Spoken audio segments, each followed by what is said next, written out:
Bonsoir, bienvenue sur France 3 Provence-Alpes-Côte d'Azur. Votre chaîne se mobilise à l'occasion des élections départementales. Le premier tour, c'est ce dimanche 20 juin. Nous sommes donc appelés à voter 2 fois pour élire les conseillers régionaux, mais aussi les conseillers départementaux. Une collectivité mal connue et pourtant, elle gère des budgets considérables et présente dans notre quotidien. Solidarité, route ou collège, on la retrouve tous les jours dans le Var. Ce sont 5,5 milliards d'euros qui ont été injectés depuis 2015. Pour en parler, ce débat avec des candidats présents ce soir pour représenter donc la Seine 2, avec 3 communes représentées, la Seine-sur-Mer, Sifour et Saint-Mandrier.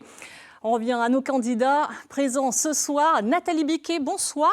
Avec Joseph Mullet, vous êtes conseillère départementale sortante d'hiver droite soutenue par les Républicains. Face à vous, un adversaire que vous connaissez très bien, Frédéric Boccaletti. Avec Isabelle de Lyon, vous représentez le Rassemblement national. Et puis, à noter 2 binômes de gauche pour la Seine 2. Olivier Andro, bonsoir. Avec Mireille Chaperon, vous représentez l'Union de la gauche et des écologistes. Et face à vous, Dominique Nemeth. Alors avec Florence Meyer, vous êtes du Parti communiste. Et puis enfin, Régine Clanet et Loïc Guillaume, vous êtes divers et vous représentez un mouvement citoyen. On va écouter dans quelques instants vos propositions pour ce beau département du Var. Mais tout d'abord, je me tourne vers vous, Nathalie Biquet, puisque vous êtes vice-présidente sortante de ce département.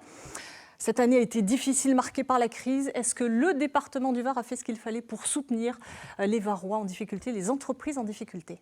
Je crois que c'est clair dans les comptes du département. Il y a eu un soutien d'abord aux personnes, puisqu'il y a eu une distribution de tablettes pour les personnes âgées, parce que le confinement a été terrible pour les plus isolés. Ensuite, bien sûr, sur l'aide alimentaire et sur un certain nombre de difficultés qu'ont rencontrées les citoyens de manière générale et les Varois en particulier. Et puis sur la relance économique, il y a de prévu entre 15 et 30 millions d'euros qui vont être injectés pour la relance, parce que, en fait, c'est bien d'avoir des intentions, mais c'est bien de mettre des chiffres en face. Il y en a besoin. Les difficultés ont été chiffrées d'ailleurs ? Aujourd'hui, c'est ce qui a été dégagé par une gestion rigoureuse qui a fait qu'on a pu avoir des marges de manœuvre qui vont être propices à cette relance, et notamment pour le tourisme, parce que je crois qu'on en a vraiment besoin. Frédéric Boccaletti, vous êtes d'accord avec cette analyse ? Vous avez voté d'ailleurs, le budget a été voté, y compris par les membres du Rassemblement national présents. C'est un bon budget et ce qui a été fait a été nécessaire. Je ne suis pas moi-même conseiller départemental sortant, mais conseiller régional. Les conseillers départementaux du Rassemblement national ont pris acte des avancées qui ont été faites par le département, notamment, je le rappelle, en matière de fiscalité, puisque les 3 premières années, le département n'avait pas tenu son engagement. Ils avaient augmenté la fiscalité et ils l'ont stabilisé. Évidemment, les élections. 2 années. 3 années, madame. 2 années. 3 années. Mais on pourra, allez, on 2 années. Allez, 2 années. Mais quoi qu'il en soit, vous n'avez pas tenu votre promesse de campagne en 2015, qui était de ne pas augmenter la fiscalité, madame.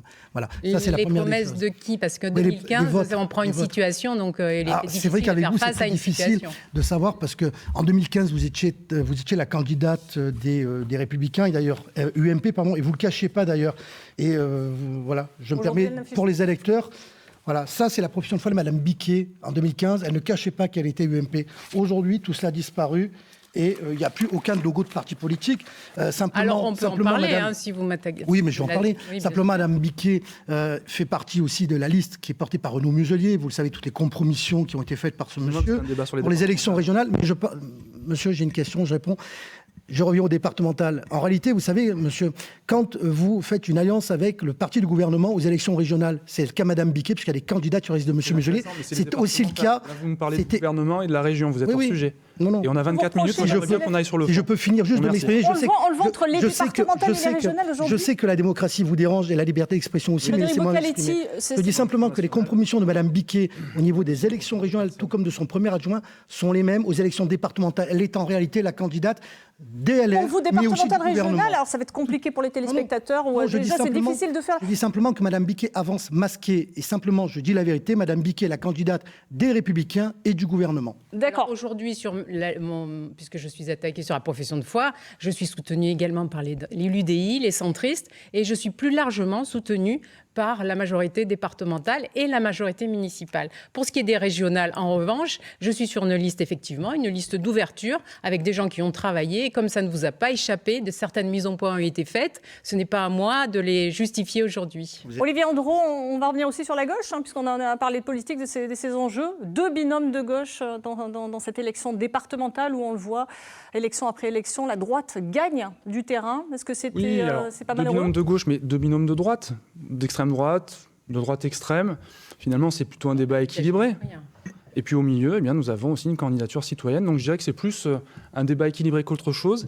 Et voilà, j'insiste, on a, je pense, 20 minutes et on n'a pas encore commencé à parler du département, de l'action sociale, des collèges, des routes. On va en parler dans quelques instants. À mon avis, instants. c'est ce qui intéresse le plus Il n'y a pas de regret sur sur le fait de ne pas avoir trouvé un accord et de présenter une liste, un binôme unique de gauche ? Après oui, bien entendu qu'on a des regrets par rapport à ça. Nous, on aurait souhaité réussir à faire l'alliance. Malheureusement, on n'a pas réussi à trouver un accord avec M. Andro.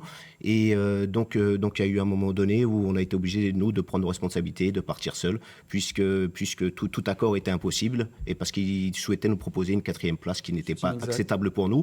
Étant donné, s'il vous plaît. C'est pas avec moi, c'était. Donc, du coup, à partir du moment où il nous proposait une 4e place. Compliqué pour la gauche de gagner dans ces circonstances. On sait que c'est sûr, ça sera très compliqué. Ça sera très compliqué d'être représenté, malheureusement. Mais après, il faudra dire que si on revient sur les chiffres, la commune de Sifour représente 34 000 habitants, la Seine représente 8-9 000, la Seine-Sud, Saint-Mandrier 6 000. Voilà. Donc, nous, on aurait pensé que la dynamique qu'on avait lancée au municipal, on serait parti et on aurait continué là-dessus. Vous auriez aimé avoir en tant que conseiller municipal présent, et étant donné qu'on est connu un maximum sur Sifour maintenant avec le groupe et le rassemblement. Donc, c'est dommage, ça s'est pas fait.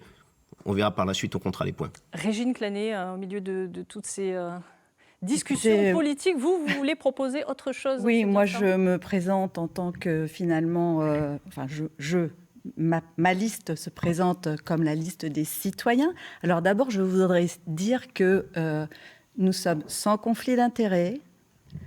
Nous ne sommes soutenus par aucun parti. Ça, c'est important pour vous. On voit où ça mène. De ce fait, les candidats ont payé leur campagne, c'est-à-dire qu'on a cassé notre tirelire. Donc c'est important pour le citoyen de le savoir qu'une campagne, ça coûte de l'argent. Et donc quand on n'est pas soutenu par un parti, on paye avec son argent. Régine Clanet, vous proposez une autre lecture. C'est la crise sanitaire qui vous a poussé Effectivement, cette crise sanitaire, moi je l'ai vécue en tant que citoyenne. Il s'avère qu'au moment du confinement, je travaillais sur Paris et je suis venue voter pour les municipales à Sifour, puisque j'habite Sifour depuis plus de 40 ans et que ma famille en est originaire depuis 150 ans. Et nous sommes originaires du Var depuis plus de 400 ans. Enfin, voilà, donc on est bien ancré sur le territoire. Je suis venue à Sifour pour voter et je me suis retrouvée coincée. Je n'ai pas pu remonter sur Paris où je travaillais. Alors, sans rentrer spécialement dans les détails, aujourd'hui, vous allez proposer, donc, vous adresser à tous les citoyens qui ne trouvent pas ici, notamment avec les 2 binômes de gauche. Est-ce que là aussi, on voit, Olivier Andro, ces mouvements citoyens un petit peu fleurir dans le département? Il y a aussi une analyse à faire. La candidature que je porte avec mon binôme, c'est une candidature de rassemblement de la gauche, de l'écologie, des régionalistes, fondée sur des valeurs républicaines. Et je ne vois pas en quoi des citoyens, puisque c'est mon cas aussi, bien que appartenant à un parti politique, et nous ne sommes pas les seuls autour, nous exercions nos droits et nos devoirs de citoyens. Donc je considère qu'une liste dite citoyenne, je dirais plutôt une liste sans étiquette, mais ça peut être intéressant. Toujours est-il que la dynamique d'union et de rassemblement, elle n'est pas le monopole de ceux qui n'ont pas d'étiquette. Disons que les citoyens... Ce que l'on entend, on est allé tracter sur les marchés, ce que l'on entend des citoyens, c'est qu'ils ne se retrouvent plus dans la proposition qui est faite par les différents partis traditionnels. Voilà, exactement. Ils ont l'impression d'être complètement laissés pour compte. Ils ont l'impression que leur avis n'est jamais pris en considération. Ils ont l'impression que, en fait, ce sont les partis et leurs représentants qui s'arrogent le droit de décider, de voter des budgets. Tiens, ce matin, on a ça à voter. Ah ouais, d'accord, c'est intéressant. Mais bon... où est le citoyen là-dedans? Vous voulez replacer le citoyen au cœur des débats? On en reviendra tout à l'heure, on en reparlera tout à l'heure avec les propositions. Juste après, pour revenir, s'il vous plaît, là-dessus, je voudrais juste dire que moi, donc ma candidature est appuyée par le collectif de citoyens Sifour à gauche, qui nous a soutenus pendant les élections municipales. Et donc, là où je ne la rejoins pas, on est tous citoyens, même si on a appuyé à un moment donné par un parti, on reste tous des citoyens. Vous voulez porter la voix aussi des citoyens qui vous soutiennent. Donc les citoyens juste un mot pour clore la partie politique. Frédéric Bocaletti, on le sait, vous êtes aussi responsable de la campagne régionale. Tout à l'heure, on en a parlé pour éviter de mélanger genres, mais il y a quand même, on en parle beaucoup, Thierry Mariani. Est-ce qu'il y aura un effet Mariani? Est-ce que vous l'espérez sur ces départementales? Je rappelle qu'en 2015, vous avez remporté 3 cantons. Est-ce que vous pensez faire plus et pouvoir casser un petit peu ce plafond de verre? Évidemment, il y a une dynamique pour une bonne raison, c'est que la campagne a lieu le même jour que la crise sanitaire qui se passe depuis maintenant plusieurs mois a empêché une vraie campagne, il faut être honnête, départementale, et que les médias se sont concentrés sur l'élection régionale. Mais je pense qu'effectivement, il peut y avoir une dynamique faite par Thierry Mariani sur les élections départementales. Mais quoi qu'il en soit, les candidats aux départementales font campagne. Nous avons des propositions et nous allons en parler. Mais je pense que oui, ça peut être un plus. Ça peut être un petit peu plus, un plus. Vous le souhaitez en parler tous, donc nous allons parler de manière concrète de vos propositions. On va parler notamment de budget social, c'est à peu près la moitié du budget du département. Là aussi, chacun a ses propositions. Régine Clanet, après cette année de précarité, ce que vous souhaitez, c'est de changer un petit peu la donne, notamment au niveau des allocataires RSA, avec une proposition qui est celle d'arrêter un petit peu l'assistanat. Oui, en fait, si vous voulez, quand les personnes ont besoin d'assistance, bien sûr qu'il faut les aider. Maintenant, notre vision des choses, c'est de faire en sorte que les personnes ne tombent pas dedans. Voilà, ce n'est pas une fatalité. Et d'agir avant. D'agir avant. Et donc, de jouer sur la prévention. Et la prévention, elle se fait dès le collège, puisque le conseil départemental a comme compétence le collège. Et donc, les collégiens peuvent être accompagnés pour leur donner une autre vision des choses, une vision de l'entreprise, une vision... Et plus de liens entre l'entreprise et le collège. Exactement. Et ça, donc, ça se construit le plus tôt possible. Le conseil départemental peut œuvrer en ce sens. On peut aussi, je veux dire, à partir de cet élément RSA, on peut jouer sur plusieurs manettes, en fait, parce que, par le biais du collège, justement. Parce que, par exemple, on peut aussi faire en sorte, avec le conseil départemental, que des personnes qui sont des futurs retraités ou pas d'ailleurs, ou des personnes qui n'ont plus d'activité, viennent en accompagnement dans les collèges auprès des collégiens, soit pour leur apporter du soutien scolaire, soit pour leur raconter leur expérience professionnelle. Donc du lien, de leur l'intergénérationnel. Envie. Exactement. Monsieur Andron, vous êtes sur tout à fait autre chose. Oui, vous voulez plutôt parler d'innovation sociale. On n'innove pas assez. Vous avez avec des idées. C'est plus qu'on n'innove pas assez, c'est que c'est une gestion à la papa, celle de la majorité départementale de droite. Aujourd'hui, cette majorité départementale de droite, elle entretient et elle développe l'assistanat. C'est hallucinant. Cette majorité prend la dotation que lui donne l'État, distribue le RSA parce que c'est son devoir, et tant mieux. Les personnes en ont besoin. Mais ça s'arrête là. Il n'y a pas d'accompagnement spécifique. Qu'est-ce que vous proposez alors, vous ? Eh bien, je pense que le département aurait intérêt à se saisir de dispositifs d'innovation sociale qui ont commencé à faire leurs preuves, comme les dispositifs expérimentaux zéro chômeur de longue durée. Territoire zéro chômeur de longue durée, qui existe déjà dans différents départements, à Jouques, dans les Bouches-du-Rhône. C'est une expérimentation qui a porté ses fruits malgré l'absence de soutien ou le très peu de soutien du conseil départemental des Bouches-du-Rhône. Très simplement, l'idée est la suivante. D'un côté, nous avons des personnes qui sont en déshérence, qui n'ont pas de boulot, qui sont en rupture sociale, et finalement à qui on donne le RSA, et ça les aide à survivre uniquement. De l'autre côté, nous avons des enjeux environnementaux, de développement économique, avec des secteurs qui peinent à recruter et des secteurs qui peinent à former. Le principe de cette expérimentation, c'est de dire un acteur avec la puissance de feu social tel que le département peut impulser ces dynamiques avec des communes qui seraient volontaires, mais ça suppose que les élus de ces communes aient envie de bosser. Il ne s'agit pas juste de se faire prendre en photo et de se balader avec son écharpe. C'est-à-dire que mener cette action sociale... Et pardonnez-moi, je termine juste parce que c'est très important. Le principe est le suivant, c'est-à-dire qu'on additionne les aides. On les investit dans des entreprises de l'économie sociale et solidaire, ça s'appelle des EBE, des entreprises à but d'emploi. Et donc, au travers d'un projet, on peut à ce moment-là utiliser ces aides pour payer des personnes qui travaillent sur des sujets utiles. Et ce faisant, on fait un triple bon coup. Sur le chemin de Exactement. Et on fait de l'inclusion au lieu de développer l'assistanat. Nathalie Biquet, on entend ça. Est-ce que vous êtes aussi maire de la Seine-sur-Mer? Est-ce qu'on peut imaginer sur votre territoire, sur votre commune, mettre en place ce genre de système soutenu, bien sûr, financé par le département? Moi, je suis prête à toutes les innovations, mais je crois qu'aujourd'hui, la réalité, elle est beaucoup plus dramatique. C'est que la crise et le confinement ont fait qu'aujourd'hui, il y a de plus en plus de demandes d'aide sociale.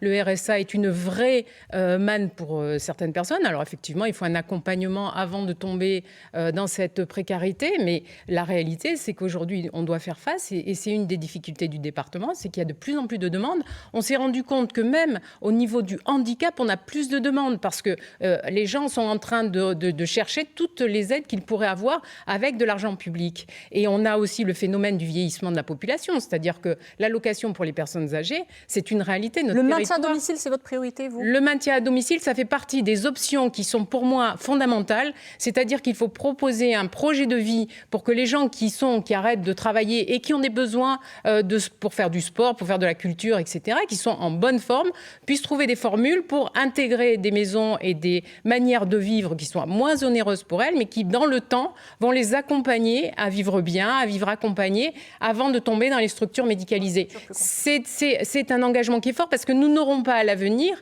de quoi financer de nouvelles maisons de retraite et de financer des équipements qui nous coûtent cher. Donc il faut maintenir les personnes. C'est pour moi, et dans le profil du Var et de notre littoral, une priorité. De manière concrète, une action concrète, par exemple? En fait, ce sont des maisons qui sont spécialisées dans un parcours de vie où on mutualise des moyens avant, et cette aide et cette mutualisation des moyens qui sont mis autour des personnes est fondamentale parce que souvent ce sont des personnes qui arrivent en retraite avec des biens, avec des grandes maisons, etc., ou avec des difficultés sociales, et il faut pouvoir leur donner une possibilité de se réinventer parce qu'aujourd'hui on n'est plus du tout dans le même contexte. On voit les chiffres, on est passé de 16 à 26% de la population, ça ne fait que croître. Bon, c'est très attractif, mais effectivement, à côté, l'aide sociale est en pendant avec le développement économique sur lequel on se bat, et notamment nous à la Seine-sur-Mer, on a identifié Brégaillon comme le premier port scientifique d'Europe et on travaille là-dessus. Puis on a la zone des Plailles qui est un vrai vecteur d'économie. On ne voit pas où les personnes âgées viennent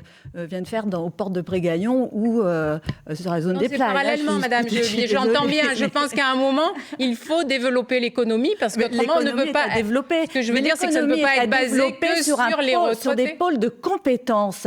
Et nous avons sur la région, sur le département, nous avons deux atouts. Nous avons deux atouts maîtres sur le département, sur le canton précisément. C'est la mer, le littoral et le soleil.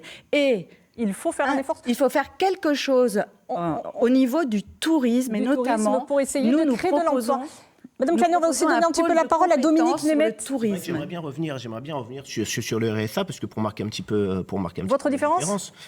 C'est vrai que tous les candidats ont l'air d'être un petit peu d'accord, mais il faut prendre un constat. Donc le constat à l'heure actuelle. Le constat que Madame Biquet a fait, qui a oui, voilà, c'est un petit peu d'allocataires. Donc là, il faut que le département joue son rôle de bouclier social.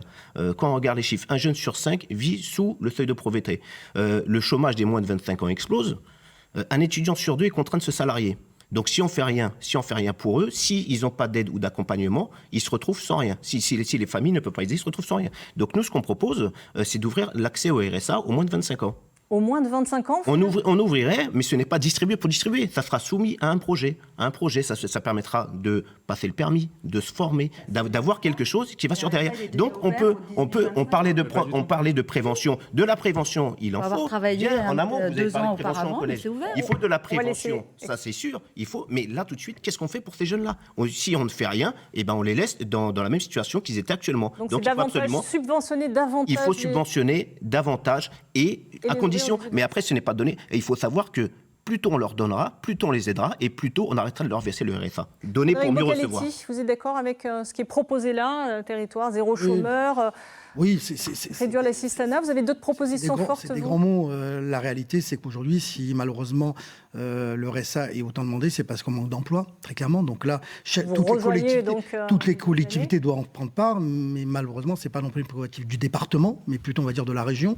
Donc là, il faut que l'ensemble des collectivités se mettent au travail afin de recréer de l'emploi dans notre département, parce que sinon, évidemment, les demandes vont être de plus en plus importantes. Mais dans tout ce qui a été dit, il y a quand même un sujet qui n'a pas été évoqué, c'est notamment l'aide des mineurs étrangers. Je rappelle simplement qu'en 6 ans, il est passé de 14 millions d'euros à 21 millions d'euros, quand même, et que la majorité LR a totalement laissé faire.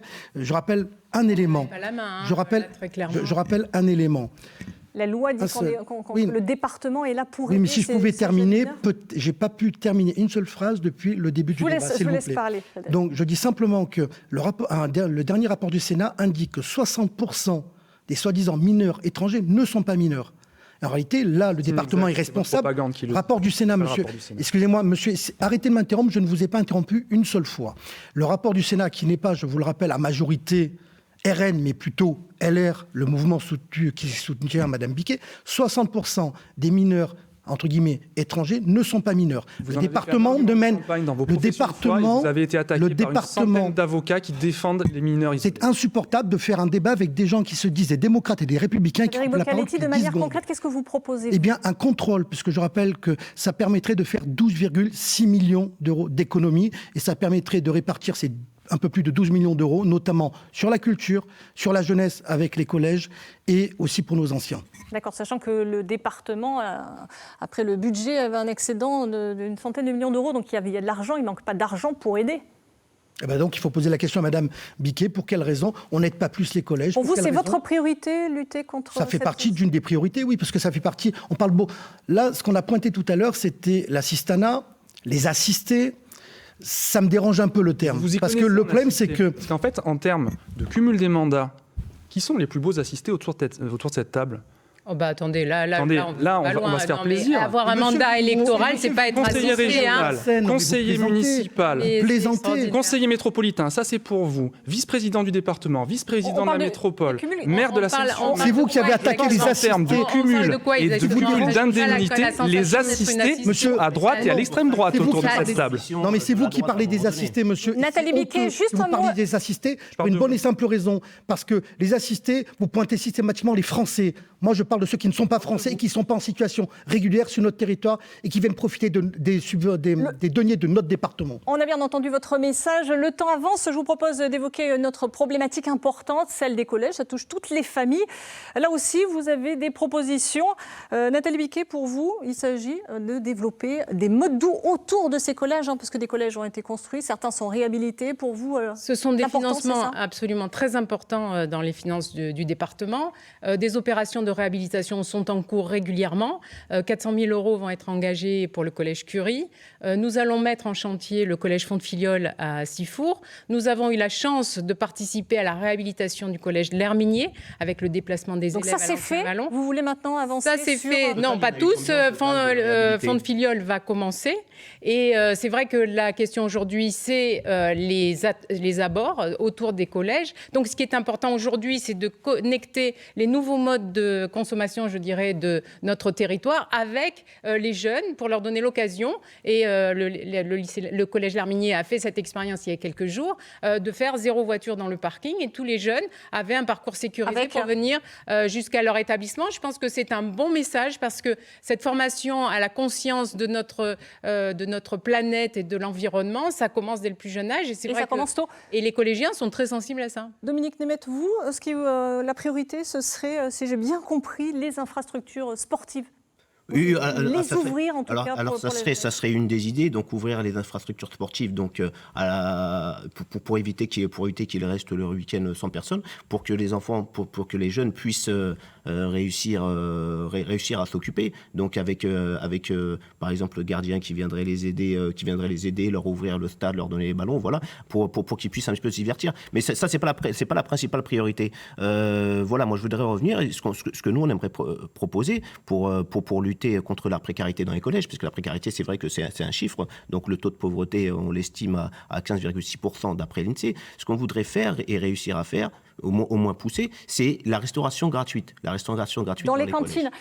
Olivier Andron, vous êtes d'accord avec cette idée? Alors, je trouve que c'est une idée intéressante, mais j'ai une autre proposition à formuler parce que je suis suffoqué de voir qu'après 1 an de pandémie, on est dans un département où aucun collégien n'a été doté ne serait-ce que d'une tablette. Ma fille, elle est au collège. Et ma grande fille, elle est au lycée. Au lycée, quand on arrive, la région, et saluons Renaud Muselier, donne une tablette qui permet d'éviter d'avoir des sacs trop lourds et surtout de faire des cours à distance. Alors, ça a sauvé les lycéens. On n'a pas, en 2021, un collège du département qui est doté en tablette. C'est hallucinant. C'est ce qu'il y a de plus simple à faire. Donc on est au début du process, il faut continuer. À chaque fois, il faut qu'il y ait des animateurs et un encadrement parce qu'on a fait des expériences malheureuses où les tablettes n'ont pas été utilisées parce que personne ne pouvait. Les enseignants absolument. Donc il faut qu'on soit vraiment connecté avec. Monsieur Vocaletti, un mot sur ce sujet. On arrive déjà à la fin de cette émission. Pour les tablettes, ça aurait été simple. Il suffisait de voir ce qui avait été fait à la région. On aurait les services vous expliquer. Oui, mais ça vient d'être fait, la région. Ne vous inquiétez pas. Moi, j'ai été à la distribution. C'était il y a 1 an. Donc. Oui, mais ça avait été. Mais le département, c'était il y a déjà 5 ans. Non, mais vous provoquez les gens, donc ne vous étonnez pas qu'ils répondent. Je dis simplement que vous dites quelque chose, ça a été fait il y a 1 an par la région. Vous dites des contre-vérités. On ne va pas réussir à vous mettre d'accord sur ce débat. On ne va pas réussir à se mettre d'accord sur ce débat. Merci à tous. 26 minutes, ça passe très très vite. Merci à vous. On a abordé tous ces débats. Merci à vous. Je rappelle donc que ce débat touche à la fin. Et puis, je rappelle donc que l'élection départementale, c'est ce dimanche 20 juin. Un dernier coup d'œil sur la liste des binômes pour le canton de la Seine 2. Et pour ceux qui veulent revenir sur ce débat, prenez votre smartphone. En bas à gauche de votre écran, le QR code. Restez avec nous dans une poignée de secondes, le second débat.